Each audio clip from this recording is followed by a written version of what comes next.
What's going on, y'all? It's your man Vic, and I'm the house hunter of Columbia.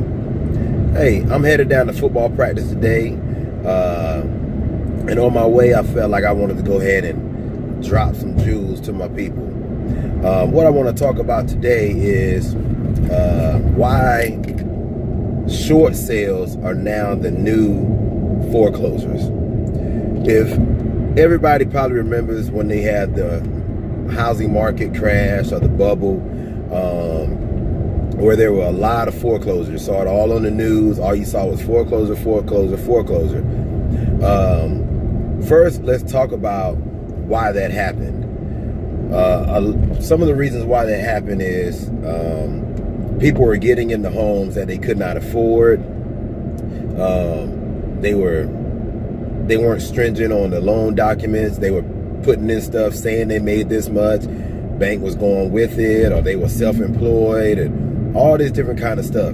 And they were getting a house at like one interest rate, and by the time they went to refinance a year or two years later, the housing market crashed, and now it made it harder. Like, it was much harder to get approved for a loan. So they couldn't refinance, and now they're stuck with this interest rate. Payments are high. They can't afford it. They stop making payments. They're late on payments. House getting foreclosed on. Another reason is because people weren't doing fixed rate mortgages. They were doing adjustable rate mortgage. They wanted the lowest rate possible at the time. The rate would adjust with the market, and it would make their their mortgage be higher every month. So they couldn't afford it. So it wasn't a fixed rate, it was adjusting. All right? That put a hardship on people. Another reason was the market was so good at that time. Home values were very high. People were taking out equity lines of credit, using it to buy cars, pay off stuff, renovate the house, buy investment properties, do all this kind of stuff with their equity in the house. Well, when the market crashed, equity went in the dumps. So they lost equity. Now, just like a car, you're upside down. So you owe more than the house is actually worth. So because of that, the banks weren't lending the money, because pretty much their house was like an ATM. They were able to use that money as they saw fit, pay it back and whatnot. But now they couldn't do that. So now you got a mortgage, you got this equity line of credit out there, you're not paying it back, you can't afford to do it. Boom. So those are other reasons why the housing market crashed. So we had a lot of foreclosures on the market. Now, eventually the market, got better.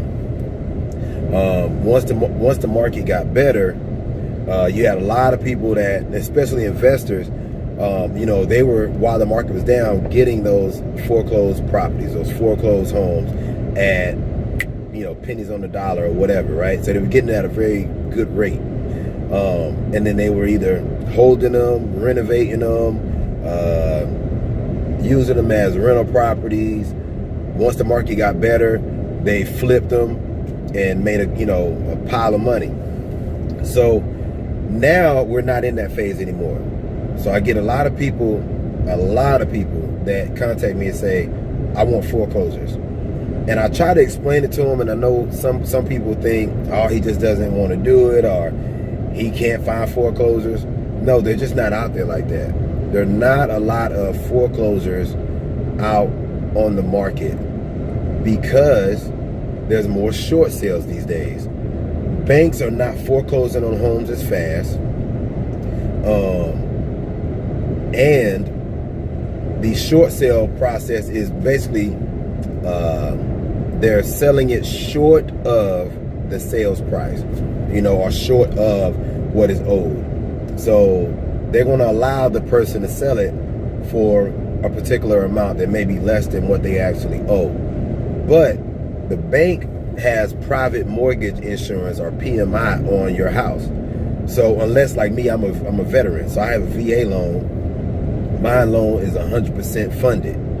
But if you have an FHA loan, your loan is not 100% funded, so they're putting a private mortgage insurance on there, and you have to pay on, well, it used to be where you had to pay until you had paid down the equity to where 20%, you paid in 20%. So either you paid 20% down, so whatever the value of the home was, let's just say you had a home for $100,000, you either had to put down $20,000 up front to not have that private mortgage insurance on your house, or you had to keep paying until you paid $20,000 into your home. The private mortgage insurance is for the lender. So if you were to foreclose on your home, the bank is going to write it off anyway. They're going to file it with, you know, private mortgage insurance, and they're going to get the money back. So at the end of the day, the bank is covered because of that private mortgage insurance. But after you had paid $20,000 into that house, then you could remove the private mortgage insurance and your payment would go down. So you were paying that each month in escrow or into your monthly payment. But once it was removed, your payment would drop. Well, now FHA has made it to where you have to have PMI on there for the life of the loan. Maybe that'll change down the line. It's a new thing. It has to be on there for the life of the loan. So unless you pay in 20%, or like me, you have a VA loan, you have a 100% funded type loan, you're going to pay private mortgage insurance for the life of the loan. But the reason short sales are the new foreclosures, they're the new deals, they're the best way to go, is because I have a deal closing on what's supposed to be Friday, but it might not be until Monday or Tuesday now. I had a setback. But anyway, it's closing in the next week. And you have to be patient, because the bank, especially if you're dealing with like a, you know, Bank of America, Wells Fargo, big bank, they take forever to negotiate these things and give you approval to it. So you have to first put in an offer. You have to wait for the bank to approve the offer or counter the offer. Sometimes they'll pay closing costs, sometimes they won't. Usually they're going to do sold as is, because the bank is not going to do any repairs on the house. So you have to wait for all of that. That could take a month. And then once you, which mine took 2 months, then once you get that, you have to wait for some other approval. So this whole process for me has taken my client a little over 3 months. But she was patient enough. She already had a place to stay, so it made sense for her to do. But she got a deal because she's going to get almost $20,000 of equity when she buys this house. The house doesn't have really any issues, very minor. It may cost her $1,500 total, maybe $2,500, because I think she wants to replace the carpet. But she's getting a house that has almost $20,000 equity in the house. She's gonna get it. It's in great condition. Her house is gonna have more square footage than, so she's paying less for a house that I sold in that same neighborhood up the street, but she has way more square footage. So she's getting the deal. Short sales are your new foreclosures. You're not gonna find a bunch of foreclosures out here on the market like that anymore, at least not in Columbia, South Carolina, from what I'm seeing.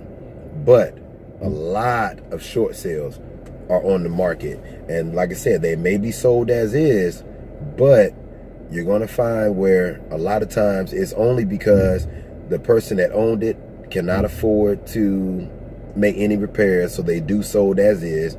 And the bank, they are a bank. They don't own the house. Well, they actually own the house, but they never lived in the house. They're not an agent. They're not going through repairs. They want it to be as simple as possible for them. So they're going to sell it as is, take it or leave it. But you have the option to do your home inspections, do those inspections, look at the house, make sure the structure is good, see what the issues are in the house, get somebody to come out and quote it, which is what we did. Found out that through all of her quotes, shouldn't be any more than about $2,000, $2,500 to get everything done, repaired and replaced. And now she has her house with equity. She got it for much lower than she could getting another house. brand new, or somebody owed more, so they had to sell it for more. This one, the bank agreed to a lower price, and we got a hell of a deal. So when you're out looking, if you don't mind waiting, being patient, getting a house that is sold as is, and you're going to have to do some repairs after you move in, which a lot of times are minor, you may find the best deal with a short sale, not a foreclosure. All right? So just think about that when you're moving forward. If you have any more questions about this, something I may need to hit on more, I didn't want to make it too long, just email me at houseofcolumbia@gmail.com. Comment under this video on the YouTube, like, comment, and subscribe, and just make sure you interact. Share this video so it can get out there and other people can get this information.